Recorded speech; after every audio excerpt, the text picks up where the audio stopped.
നിങ്ങൾ ആദ്യം പ്രതിപക്ഷ ബഹുമാനം എന്ന് പറഞ്ഞൊരു സാധനം ആവശ്യത്തിൽ അധികം കാണിച്ചു. ആവശ്യത്തിൽ അധികം എന്ന് പറഞ്ഞ് നിങ്ങൾ എന്തോ ഗ്യാഡ് സ്റ്റിക്ക് വെച്ചിട്ടാണ്. നിങ്ങളുടെ ഔദാര്യമൊന്നുമല്ല. എത്ര സമയം സംഘടന തുടങ്ങിയിട്ട്? കുറച്ചു നേരമായി. ഓ, ഞാൻ കുറച്ച് ലേറ്റ് ആയി പോയി. വിഭവങ്ങളുടെ അവകാശം പ്രാഥമികമായി മുസ്ലിങ്ങൾക്ക് കൊടുക്കണം എന്ന് പറയുന്ന സ്റ്റേറ്റ്മെന്റ് വർഗീയമാണോ അല്ലേ? ചോദിക്കേ. അത് എന്താ വർഗീയമാണെന്നല്ല, അത് പറയാൻ പാടില്ലാത്ത സ്റ്റേറ്റ്മെന്റ് ആണ്. എന്റെ കൺമുന്നിൽ ഞാൻ കാണുന്നത് ഗവൺമെന്റ് ഒരു ബാങ്കിൽ അപരമത വിദ്വേഷത്തിനെയാണ് ഞാൻ വർഗീയതയായിട്ട്.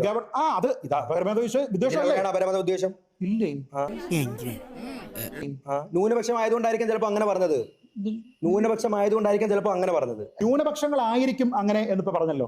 ന്യൂനപക്ഷങ്ങൾക്ക് ഫസ്റ്റ് റൈറ്റ് എന്ന് എവിടെ പറഞ്ഞിരുന്നു? ഇവൻ എന്നെ കൊണ്ട് പോകുന്ന തോന്നുന്നു. ഒരിടത്തും ഞാൻ പറഞ്ഞിട്ടില്ല, താങ്കൾ പറഞ്ഞാണ്. ഇപ്പൊ ഏത് സ്ഥാപനത്തിനും ചീത്തപ്പേരുണ്ടാക്കാൻ കച്ച കെട്ടി നടക്കുന്ന ചില ചെറ്റകളുണ്ടാവും, ഇവിടെയുണ്ട്.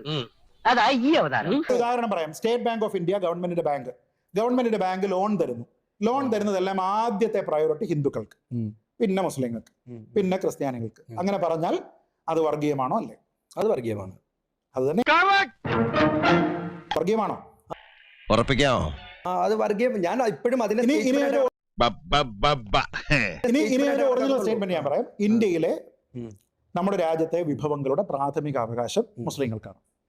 വർഗീയമാണോ അല്ലേ? അത് സ്റ്റേറ്റ്മെന്റ് ആണ്. സ്റ്റേറ്റ്മെന്റ് എന്ന് നിങ്ങൾ പറയുള്ളൂ. സ്വന്തം ഇഷ്ടത്തിന് തട്ടിവിടുന്ന നാക്കെടുത്താന്നേ പറയൂ. നാളെ ഇന്ത്യയുടെ പ്രധാനമന്ത്രി പ്രസംഗത്തിൽ പറയുകയാണ് ഇന്ത്യയിലുള്ള എല്ലാ വിഭവങ്ങളുടെയും പ്രാഥമിക അവകാശം ഹിന്ദുക്കൾക്കായിരിക്കണം എന്ന് പറഞ്ഞാൽ നിങ്ങൾ പറയും സ്റ്റേറ്റ്മെന്റാ, വേറെ കുഴപ്പമില്ല. ആ സ്റ്റേറ്റ്മെന്റ് ചെയ്യാൻ പാടില്ലാത്തതൊന്നും ഞാൻ കൂട്ടിച്ചേർക്കുന്നുണ്ട്. വടി കൊടുത്ത് അടി മേടിച്ചില്ല, നിനക്ക് ഉറക്കം വരില്ലല്ലേ? വലിയ എലിയെ ഞാൻ പിടിച്ചിട്ടുണ്ട്.